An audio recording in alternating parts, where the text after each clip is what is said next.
Hey! What's up mga kabarangay? Hulaan nyo kung sino ang nagbabalik.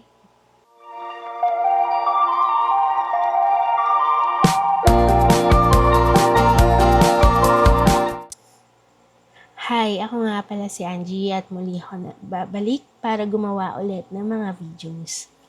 Sa mga matagal nang nakasuporta or sumusubaybay sa akin, alam nyo na yung dati kong content ay mga pagluluto, home cooked meals, at saka unboxing videos.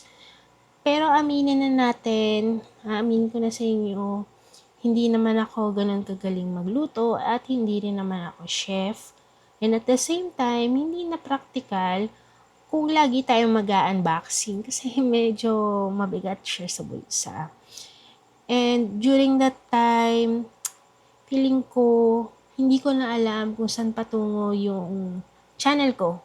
Kasi nga, hindi naman ako ganun kagaling magluto, so wala na akong masyadong maibabahagi pa sa inyo. So that's why I decided to stop.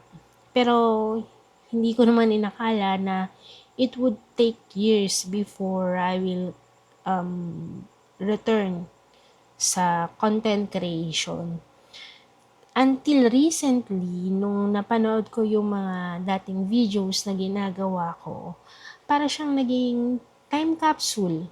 Kasi napanood ko ulit yung mga pinaggagawa ko, pinagluluto ko, ganyan. And I realized na hindi ko pala kailangan maging perfect dito sa ginagawa ko. Ang importante is maging authentic ako sa inyo, ma-share ko sa inyo yung mga bagay na alam ko. That's why, ngayon nagbabalik ako, I'll be shifting into a vlog type content whereas I can share my simple memories, random thoughts, siguro travel vlogs, work from home adventures. Siyempre, meron pa rin pagluluto and unboxing kasi Shopee's live, pero not sponsored. And most especially, yung mga bagay na matututunan ko along the way, which I think is magiging relatable din para sa inyo. So, ngayon, I was hoping you guys could still stick around at ibigay nyo pa rin yung suporta na binigay nyo sa akin dati. And sana ma-share nyo rin sa mga kakilala nyo na you think magiging relatable para sa kanila, hindi lang para sa inyo, kundi para rin sa kanila, para ma-share natin yung mga pwede nilang matutunan along the way sa mga videos ko, kung may matututunan ba kayo. And hopefully, magtuloy-tuloy na to.